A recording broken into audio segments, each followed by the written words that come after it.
जय हिंद साथियों, स्वागत है आप सभी का यूपीएससी हिंदी में। बीपीएससी की प्रारंभिक परीक्षा 26 जुलाई 2026 को आयोजित होनी है और आप में से कई ऐसे अभ्यर्थी हैं जिन्होंने यूपीएससी 2026 की प्रारंभिक परीक्षा दी होगी, पेपर के अनसर्टेनिटी को देखा होगा। साथ ही साथ आप में से कई ऐसे अभ्यर्थी हैं जिन्होंने यूपीपीसीएस का मेंस लिखा होगा, लेकिन इसके बावजूद एक जॉब सिक्योरिटी के लिए या एक प्लान बी के तहत आप बीपीएससी का भी एग्जाम देना चाहते हैं। तो ऐसे में मोटी मोटा लगभग 50 दिन के आसपास आपके पास समय है। आज हमारे साथ हैं कुमुद सर, स्टूडियो में हमारे मौजूद हैं और इस पे हम लोग जानेंगे, चूंकि सर का 6 बार प्रीलिम्स बीपीएससी का क्वालिफाई किया, लगभग हर बार ये प्रीलिम्स क्वालिफाई करते हैं। बीच में एक आध बार इन्होंने स्किप किया था अटेम्प्ट।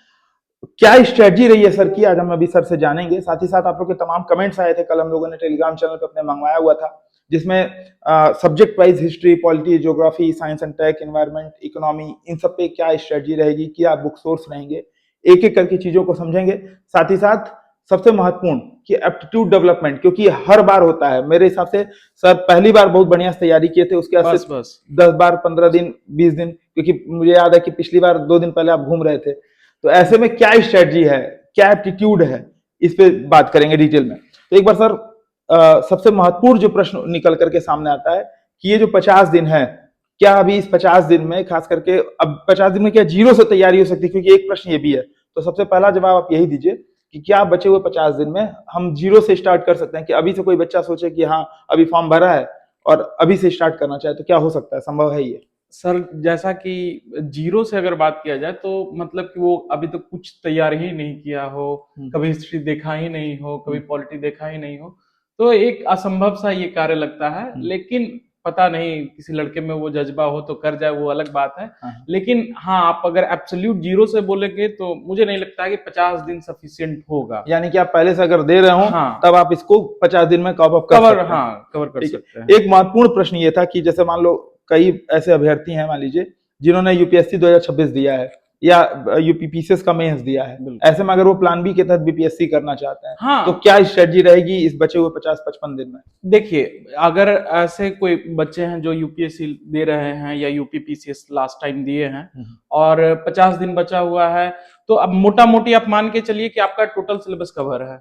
आपको कोई एक्स्ट्रा एफर्ट डालने का जरूरत नहीं है। बस क्या है कि साथ में आप सिर्फ अब इतना दिनों में आप करंट और बिहार स्पेशल जो पूछता है उस पर बढ़िया से फोकस डाल दीजिए, आराम से आपका प्री क्वालिफाई हो जाइएगा। ठीक है, कई ऐसे अभ्यर्थी हैं जो पढ़ाई ठीक ठाक किए थे, लेकिन बीच में एक आध महीना 2 महीने का गैप है, किसी वजह से नहीं पढ़ाई हो पाई। तो क्या अगर अभी से वो कुछ करना चाहें तो एक बार सब्जेक्ट वाइज स्ट्रेटजी, खास करके हिस्ट्री को लेकर के, पॉलिटी को लेकर के, इन 2 सब्जेक्ट्स का पहले चर्चा करिए कि हिस्ट्री और पॉलिटी में क्या ऐसा, किस टाइप के प्रश्न पूछते हैं और क्या सोर्स होना चाहिए, एंशिएंट का, मिडाइवल का, मॉडर्न का, साथ ही साथ पॉलिटी का, प्लस क्या अभी टेस्ट वगैरह लगाने का, एमसीक्यू, पीवाईक्यू लगाने का क्या मतलब रणनीति होनी चाहिए हिस्ट्री और पॉलिटी को लेकर के? सर जहां तक बात रहा कि अगर कोई पहले से प्रिपरेशन कर रहा है और अब मात्र 50 दिन बचा हुआ है और 1 महीने या 2 महीने से प्रिपरेशन छोड़ के बैठा हुआ था, तो कोई बात नहीं है, अभी से प्रिपरेशन स्टार्ट करेगा, 50 दिन सफिशिएंट होता है। क्योंकि आप अगर एक बार भी सिलेबस कवर कर चुके हैं तो बस आपको फैक्ट देखना एक बार रह जाता है। एक बार आप फैक्ट देख लेते हैं, आपका दिमाग रिफ्रेश पे चला जाता है, तो आप आराम से कवर अप कर सकते हैं। जहां तक सोर्स का बात रहा, तो आप अगर बीपीएससी के क्वेश्चंस को देखिएगा तो वो एकदम सेट ऑफ पैटर्न पे क्वेश्चन सेट करता है। मतलब ये फिक्स है कि लगभग 30 क्वेश्चन हिस्ट्री से आएंगे ही आएंगे, लगभग 10 क्वेश्चन पोल साइंस से आएंगे ही आएंगे, 10 क्वेश्चन ज्योग्राफी से आएंगे ही आएंगे, 40 क्वेश्चन लगभग करंट अफेयर और इकोनॉमिक सर्वे, ये सब मिला के आता है। 10 क्वेश्चन मैथ से फिक्स रहता है, 8 से 10, फिर 20 क्वेश्चन लगभग साइंस से फिक्स रहता है। ये सब जो है वो फिक्स पैटर्न पे ही क्वेश्चन आता है। तो एक स्ट्रेटजी वाइज अगर लेके चला जाए तो आप आराम से इस सभी को कवर कर सकते हैं। जैसे हिस्ट्री के लिए अगर सोर्स का बात किया जाए तो मैं किसी कोचिंग संस्थान से जुड़ा हुआ था, तो उसी संस्थान का आज तक 65 से लेके आज तक मैं उसी संस्थान का नोट्स पढ़ता हूँ, ना कभी बदलने का कोशिश किया, ना कभी बदला हूँ, और अभी तक भगवान के दुआ से उसी सोर्स पे मैं फिक्स हूं। और साथ में एक ये काम करता हूं कि जैसे हिस्ट्री के लिए, ज्योग्राफी के लिए और साइंस के लिए, इसके लिए मैं नोट्स तो जो है मेरे कोचिंग संस्थान का जिससे मैं पढ़ा था उससे हिस्ट्री पढ़ लेता हूँ, पॉलिटी पढ़ लेता हूँ, ज्योग्राफी पढ़ लेता हूँ, लेकिन साइंस का उसका था नहीं। तो इसके साथ साथ मैं लूसेंट भी ये सब का साथ साथ कर लेता हूँ। साइंस के लिए लूसेंट, हाँ, साइंस के लिए लूसेंट ठीक है, और घटना चक्र साथ में, पीवाईक्यू, पीवाईक्यू। ठीक है। तो ध्यान ठीक। रखिएगा प्रीवियस ईयर क्वेश्चन है कि जो भी टॉपिक आप पढ़ रहे हैं किसी भी एक कोचिंग मटेरियल आप उठा करके पढ़ सकते हैं, जाहिर सी बात है अलग होगा नहीं, बिल्कुल। सब एक दूसरे का इधर उधर करते रहते हैं, छापते रहते हैं।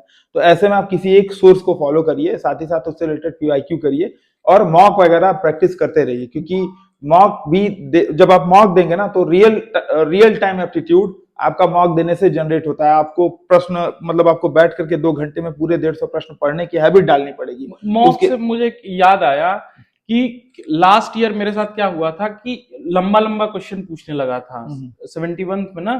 तो क्या हुआ था कि लगातार शुरू में 45 क्वेश्चन करंट के मुझे मिल गए थे और सबका स्टेटमेंट 2-2, 3-3 था। तो फ्रस्ट्रेशन आने लगा था कि पढ़ते पढ़ते एकदम दिमाग थक सा गया था। तब हमको लास्ट ईयर महसूस होने लगा था कि हमको लगाना चाहिए था इस साल मॉक। हालांकि मैं पहले लगाता था, बीच में कुछ दिन के लिए छोड़ चुका था मॉक, 1-2 अटेम्प्ट के लिए, लेकिन लास्ट ईयर मुझे एकदम खास तौर पे यह एहसास हुआ कि मॉक लगाता तो अभी फ्रस्ट्रेशन में जो, क्योंकि दिमाग है सर ऐसा कि थक जाता है एक टाइम के बाद ना, लगने सोचना बंद करने लगता है। तो वो मॉक से वो थकान दूर होता है। इसके साथ साथ मॉक से एक और खासियत ये होता है कि आपका जो क्या नहीं पढ़ा हुआ है ये पता चल जाता है कि क्या बढ़िया से नहीं पढ़ा हुआ है, उसको और ठीक अच्छे से करना है। ठीक है। एक महत्वपूर्ण चीज ये भी था कि अभी मैं बीपीएससी की नोटिफिकेशन देख रहा था, तो कहीं एक नोटिफिकेशन में मेंशन था कि इस बार वो यूपीएससी के पैटर्न पे क्वेश्चन पूछेंगे, और जिस तरीके से 2026 की अनसर्टेनिटी वाला ट्रेजेडी हुआ पता नहीं यूपीएससी का, हाँ, ये सब तो वो ध्यान में रख करके बच्चों को क्या तैयारी करना चाहिए अभ्यर्थियों को? ये तैयारी करना चाहिए कि देखिए जितना लेंदी से लेंदी हो सके क्वेश्चन ट्राई आउट कीजिए, क्योंकि अभी 2-3 एग्जाम मैं ऐसा देख चुका हूं इतना लेंदी हो चुका है। जैसे यूपीएससी का ही बात कर लिया जाए, बीपीएससी एईडीओ का इतना लेंदी पूछा था सर, जीएस अगर कोई बच्चे दिए होंगे तो उनको एहसास हो रहा होगा क्लासरूम में, इतना लेंदी पूछा था कि थक जा रहे थे। एक्चुअली में हो ये नहीं रहा था कि उनको आ नहीं रहा था, वो ये रहा था कि आते हुए उनका दिमाग थक जा रहा था, क्योंकि 2 घंटा प्रोसेस करने के लिए ना वो एकदम लिमिट करके रखे हुए थे कि इतना हमको वर्ड प्रोसेस करना है दिमाग को, और उससे ज्यादा आ जाता है तो दिमाग प्रोसेस करना बंद कर देता जैसा है। इस बार हुआ था यूपीएससी में लगा के लड़का लोग सोचना ही बंद कर दिया क्या आगे क्या होगा। तो उससे क्या होता है ना कि एक्टिव माइंड एकदम स्लो हो जाता है, आप सही भी मारना चाहेंगे तुक्का भी गलत लगने लगता है, लेकिन जब आपका दिमाग एक्टिव रहता है ना तो तुक्का भी बढ़िया लगता है। बेसिकली एप्टीट्यूड वाला। एक चीज और अभ्यर्थियों को ये जानना था, जैसे करंट अफेयर को लेकर, क्योंकि अधिकतर प्रश्न उसमें करंट अफेयर को लेकर के था कि करंट अफेयर के लिए जैसे आपने बताया कि history, polity, geography, science and tech, environment, economy, इसके लिए कोई एक सोर्स फॉलो कर लीजिए। साइंस के लिए, बाकी के लिए आप किसी कोचिंग का मटेरियल प्रेफर कर सकते हैं या कोई एक स्टैंडर्ड बुक प्रेफर कर सकते हैं, और साइंस एंड टेक्नोलॉजी के लिए आप बेसिक साइंस के लिए आप लूसेंट प्रेफर कर सकते हैं, उसके साथ घटना चक्र का उसके साथ पीवाईक्यू प्रीवियस ईयर क्वेश्चन। लेकिन जो सबसे महत्वपूर्ण चीज आपने बताया कि 30-40 प्रश्न करंट से आते हैं और बिहार स्पेशल, तो बिहार स्पेशल और करंट के लिए क्या करना है? देखिए करंट के लिए तो यूपीएससी हिंदी का ही जो बुकलेट आता है मंथली मैगजीन, ठीक है, मंथली मैगजीन, तो वो आप एक कवर अप कर सकते हैं, ठीक है। और उसके साथ साथ शायद यूपीएससी हिंदी का बिहार स्पेशल का करंट अफेयर इस पर बनाने का प्रयास किया जा रहा है। पिछली बार भी आया था। हाँ, पिछली बार भी आया था, ठीक है, तो वो आप लोग को प्रोवाइड कर दिया जाएगा। ठीक है, तो ये दोनों यानी कि आप मंथली मैगजीन जो है अभी तक अप्रैल का मई का आ चुका है, आप उसको फॉलो कर सकते हो, और हिंदी में अभी मई का आया, बाकी अप्रैल तक हिंदी इंग्लिश दोनों में अवेलेबल है, तो आप हमारे टेलीग्राम चैनल पर जाकर के उसको आप ले सकते हो। साथ ही साथ अगर आपको मॉक की प्रैक्टिस करनी है, क्योंकि देखो मॉक देना जरूरी है, हर सब्जेक्ट का एक एक कम से कम पार्ट टेस्ट आप दीजिए, कम से कम 5-6 आप फुल टेस्ट दीजिए।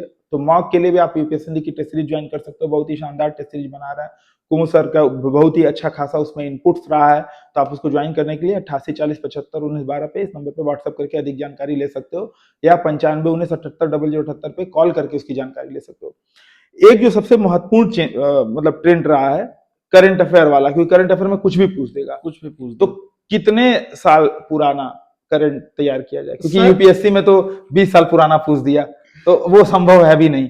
ये ट्रेंड ना मुझे लगता है कि यूपीएससी से पहले बीपीएससी का था, कि वो 5 साल पुराना करंट अफेयर पूछ देता था और उसको वैलिड ठहरा देता था। तो मुझे लगता है कि 1 साल, मैक्सिमम 1 साल, हम तो कहेंगे कि 8 महीना से ज्यादा पीछे मत जाइए, क्योंकि देखिए सर, एक बात ये है कि आपको वो फैक्ट याद भी रहना चाहिए। हाँ। ये थोड़ी है कि आप 20 साल के करंट अफेयर उठा लेंगे तो आपको 20 साल का वो करंट अफेयर याद ही रह जाएगा। अब मेरे हिसाब से ऐसे प्रश्न छोड़ने वाले होते हैं, छोड़ने वाले होते ठीक है, हैं। क्योंकि जैसे इस बार यूपीएससी में ही पूछा था वीवो प्लस योजना के बारे में, या पूछ दिया था संयुक्त राष्ट्र मिशन कब कहाँ गया था, हाँ, वो कोई याद कर भी नहीं पाएगा। कर भी नहीं ऐसे पाएगा। प्रश्न ऐसे होता है कि जैसे गौरव सर के लैंग्वेज में इसको बात किया जाए, एक होता है लो हैंगिंग फ्रूट, एक होता है अपर हैंगिंग फ्रूट्स। और अमूमन बच्चा करंट को लेकर के पहले ज्यादा परेशान रहता है बजाय कि अपने स्टैटिक पोर्शन पे काम करने। तो हाँ। स्टैटिक पोर्शन पे काम करना ज्यादा महत्वपूर्ण है, करंट अफेयर उसके बाद सेकेंडरी है, ठीक है, क्योंकि आपके पास स्टैटिक नहीं आएगा तो आप अपने आप रेस में बाहर हो जाओगे। करंट अफेयर आपको सहायता दे सकता है, लेकिन केवल करंट की वजह से तैयारी नहीं हो सकती है। तो अमूमन ये गलती मेरे हिसाब से सबसे ज्यादा, क्योंकि last year 45 question current affair से थे, और मुश्किल से मुश्किल लड़कों से 20 से 25 जाते जाते सब थक गया था। इनफैक्ट हम भी थक गए थे, क्योंकि लास्ट ईयर मैंने पढ़ाई नहीं किया था, मैं घूम ही रहा था, स्टैटिक के बल पे सोच रहा था कि निकाल लूंगा पीटी, और हुआ वही। 15 से 16 क्वेश्चन करंट से बने हमसे, क्योंकि बहुत पुराना भी पूछ चुका था, और इतना स्टेटमेंट वाइज था लास्ट ईयर का करंट अफेयर कि हमसे नहीं बन पा रहा था। बी लगा रहे थे तो सी निकल रहा था, सी लगा रहे थे तो डी निकल रहा था, फ्रस्ट्रेट हो गए थे मतलब। और एक बात ये था भैया कि लगातार एकदम शुरू से 45 क्वेश्चन तक मेरा पहला ही करंट अफेयर था, मतलब पहले ही धप्पा मार दिया बीपीएससी हमको। हम तो फ्रस्ट्रेशन में आ गए थे, 30 के बाद 30 क्वेश्चन तक गए तो लगा कि 5 या 6 क्वेश्चन, क्योंकि 2025 का क्वेश्चन जुम्मे जुम्मे दिख रहा था, लग रहा था कि दिख गया, भगवान मिल गया, भगवान मिल गया, एक क्वेश्चन यहाँ है, एक क्वेश्चन यहाँ है। और जो करंट पूछा भी था ना, तो वो इतना टेढ़ा कर दिया था, जैसे कि मुझे याद है कि एक कोई पुरस्कार पूछा था, मुझे ढंग से याद नहीं है वो, हाँ नहीं, कोई पुरस्कार था वो मिला था उनको, पिछला पुरस्कार कौन सा मिला था, किस ईयर में मिला था, ये भी एक स्टेटमेंट था। तो अब ये तो मालूम था कि ये पुरस्कार इनको मिला है, लेकिन वो वाला फैक्ट याद ही नहीं था हमको, पिछला था, और वो मिला था उनको 2000 लगता है 19 में। तो अब फ्रस्ट्रेशन हो रहा था कि यार अब ये मालूम ही नहीं है, तो हम इसको अब सही माने गलत माने क्या माने। तो वैसे वैसे 45 क्वेश्चन हमको शुरू में ही पड़ गया, हमको 30 के बाद तो हम इतना फ्रस्ट्रेट हो गए थे, 30 क्वेश्चन में देखे, 30 क्वेश्चन तक गए तो देखे कि 5 ही क्वेश्चन में हमसे बन पाया है। उसके बाद हम मतलब एकदम जबरदस्ती मारने लगे, ठीक है तुम भी सही होगा, तुम भी सही होगा, तुम भी सही होगा। तो उस तरीके से 15 या 17 क्वेश्चन करंट से 45 में निकाले। उसके बाद आया स्टैटिक पोर्शन, तब तक दिमाग एकदम थकने भी लगा था कि अब तुक्का भी मारने जाएंगे तो गलत हो जाएगा। लेकिन लास्ट ईयर ये सहूलियत था बीपीएससी का, दया था कि स्टैटिक्स बहुत इजी दिया था, बहुत आसान दिया था, तो स्टैटिक्स उधर से करके लेके यानी कि एक चीज इससे निकल करके ये सामने आई कि पेपर में आपको शुरू के 10, 15, 20 क्वेश्चन, 50 क्वेश्चन अगर आपको कठिन मिल जाता है तो आप 51 क्वेश्चन को पहला क्वेश्चन मान करके आगे बढ़िए, ठीक है, क्योंकि अगर आपके पास सेट चेंज होता तो आपको हो सकता है 51वां क्वेश्चन ही पहला क्वेश्चन रहता, ठीक है। तो इसीलिए बोला जाता है कि प्रैक्टिस आपको जरूरी है, और एप्टीट्यूड डेवलपमेंट के लिए प्रैक्टिस मस्ट है। इसके बिना आपको जब तक आप प्रैक्टिस नहीं करोगे तब तक एप्टीट्यूड पे फुल्ली काम नहीं कर पाओगे। अंत में कुछ और चीजें जो आप जाते जाते बच्चों को बताना चाहेंगे बीपीएससी, आगामी बीपीएससी प्रारंभिक परीक्षा को लेकर? हाँ, एक था बिहार स्पेशल का सोर्स क्या होना चाहिए। तो हालांकि बहुत मार्केट में बहुत सारे बुक्स के नाम हैं, मैं जो खुद प्रिफर करता हूँ वो अरिहंत का बिहार स्पेशल है, मैं उसे ही प्रेफर। राइटर का नाम आप बता पाएंगे? अरिहंत का आता है बीपीएससी स्पेशल करके एक बुक आता है। आप कोई मतलब अरिहंत का ले सकते हैं, सर ने उसको फॉलो किया था। हाँ, और उससे रिलेटेड प्रैक्टिस मिश्रा का एक बुक आता है, वो बिहार का स्पेशली बिहार पब्लिकेशन, मतलब वो सरकारी पब्लिकेशन से निकलता है, बहुत मोटी बुक है। तो आप चाहते हैं तो वो एक और एक अरिहंत, दो फॉलो कर लीजिए। वो सब आप कुछ आगामी परीक्षा को ध्यान में रखते हुए कुछ करंट अफेयर की क्लास या बिहार स्पेशल की क्लास लेकर के आने वाले हैं? हाँ बिल्कुल, कोशिश करेंगे कि करंट, ठीक है। आप लोग कई बार कमेंट भी करके बताइएगा कि अगर आप चाहते हैं कि कुमुद सर बिहार स्पेशल या करंट अफेयर को लेकर के आए, ठीक है। तो आज का सेशन फिर यहीं पे समाप्त करते हैं। इसके अलावा भी अगर कोई आपका डाउट रह जाए तो आप कमेंट करके जरूर बताइएगा। सर की अगर बात को मैं कंक्लूड करूं तो जीरो से अब तैयारी एकदम नहीं हो सकती, मतलब ऐसा नहीं कि एक आध उसमें कर ही लेंगे, लेकिन अगर आप चाहते हैं कि नहीं एकदम अभी जीरो से अभी आप स्टार्ट किया आपने और आप इस बार की परीक्षा के लिए तैयारी कर पाइए, तो क्या आपने अपने मतलब जा करके क्षमता को जांच सकते हैं। तैयारी थोड़ी सी बहुत मुश्किल हो जाएगी। अगर आपने एक बार सब कुछ रिवीजन कर रखा है तो हर सब्जेक्ट के लिए एक एक सोर्स डिसाइड करिए और उस पे मल्टीपल रिवीजन करते हुए MCQ PYQ वगैरह लगाइए, फिर वीक में एक टेस्ट दीजिए, टेस्ट देके गलतियों पे काम करिए, यानी कि प्रॉपर एप्टीट्यूड डेवलपमेंट पे काम करिए। साथ ही साथ बिहार में करंट अफेयर और बिहार स्पेशल के प्रश्नों को देखते हुए जो सर ने अभी सोर्स बताया उस पर काम करिए, और उस पर भी प्रैक्टिस की आवश्यकता है। फिर से एक बार आपको याद दिला देना चाहता हूँ, यूपीएससी हिंदी की बीपीएससी के लिए टेस्ट सीरीज स्टार्ट हो चुकी है। ज्वाइन करने के लिए 8840751912 इस नंबर पर व्हाट्सएप कर सकते हैं, या 9519780078 इस नंबर पर कॉल कर सकते हैं। मिलते हैं ऐसे ही नेक्स्ट वीडियोस में, तब तक के लिए जय हिंद। कमेंट करना मत भूलिएगा। काट दे भाई। एक दूर भैया भैया बोल दिए। कोई दिक्कत नहीं है, चलता है, इतना चलता है। अभी पहला वीडियो है, मतलब बहुत दिन बाद पहला वीडियो है।